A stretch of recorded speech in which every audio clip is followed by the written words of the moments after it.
talking about the adventure, talking about the trial and error, talking about those mistakes and the learning what doesn't work to kind of really come to what does.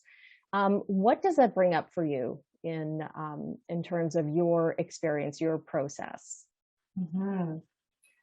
I love this question. I'm going to talk about my business in just a minute, but first I just feel called to share. So I have my very first garden. We tore up a bit of the backyard, and I have this garden, and I am looking at it like my art project. I'm like, I don't know I don't research. I might watch like 2 minutes of a YouTube video about how to do one little thing. And then I'm like, okay, I'm bored. I need to go and do this.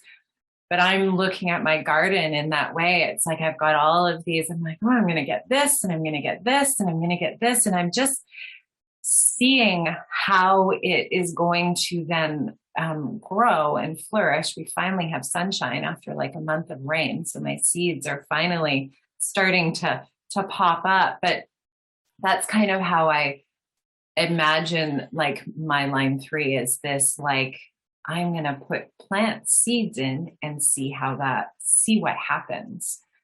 And I like looking at it like an art project because it takes a lot more pressure off of it.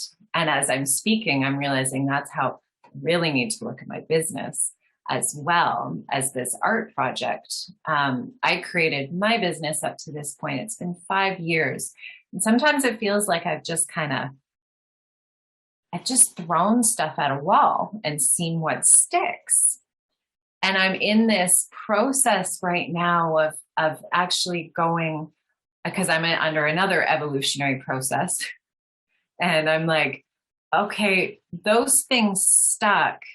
I don't want to have to pick up too many other things and throw them. I'm now going to take these things that have stuck, and I'm going to create from those things. So it feels like my line 3 is like, I don't want to jump down as many holes anymore. It's kind of like all of the gems that I've gathered. Now I kind of want to use those gems and see how they work together.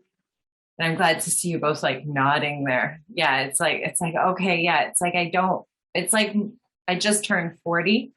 So I can feel myself kind of coming into my, what's that called? The opposition, my Uranus opposition. That's being called. And I'm just kind of like, okay, yeah, I don't need to experiment as much. I'm going to trust my spleen a little bit more as opposed to coming from here. Mm-hmm. Yes. Lots of nodding here. And I'd say you're still experimenting. Yeah. It just doesn't mean gathering new gems, but experimenting with how to combine the gems you already have. Yes, exactly. I'm still experimenting, but with all of the gems that I have. Definitely, Sandra. Yeah. Experimenting never goes away. Did you want to elaborate on that and some of the other points, Sandra?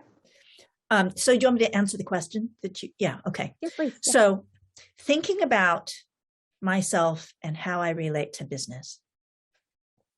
Throughout my whole life, I haven't had this issue with making mistakes and holding back and fear and not wanting to do something I don't know how to do. And here, bringing into the conversation, I can't look at just the line 3. It's like my whole chart. So the strongest themes in my chart are truth and integrity and the absence of truth and integrity, and then power and control. So this whole thing about making mistakes, generates fear. So as I've been building my business pretty intensely in the past year or two, it's like there's all sorts of things that I don't know how to do. And my natural inclination is to not do things that I'm not already good at. So it makes it really hard to learn to do something in my business that I'm not already good at if I'm not willing to try it and make mistakes. So there's this whole issue of making mistakes, not making mistakes, the resistance to it, the fear, and just doing it anyway. And so it's like, it's all line 3 dynamics, and the themes in my chart just kind of like coming in on top of it. Yeah, and in order to build a business, I have to be willing to be able to do things to experiment. But there's still resistance to it sometimes. Oh, no, I completely agree. There was a bit of sacral grunting that kind of slid in there when you were talking. I can tell you from my perspective, I mean, and I think when I see sometimes even this is sort of a conversation about line 3 and a little bit broader, when I see people really digging into human design and let's say business as a topic, right? Because that's where some people focus. I mean, that's where I focus, but I see this whole, people want the formula for the $1 million. Like they want translate my chart into the formula for $1 million with ease and flow, with no effort and no worry, and like just give me the answers. And it's like, it doesn't quite work that way. The chart is tendencies and potentials and a lot of beauty and richness and a lot of giving yourself permission to be yourself, but it's not a formula. Like that's not quite how it works.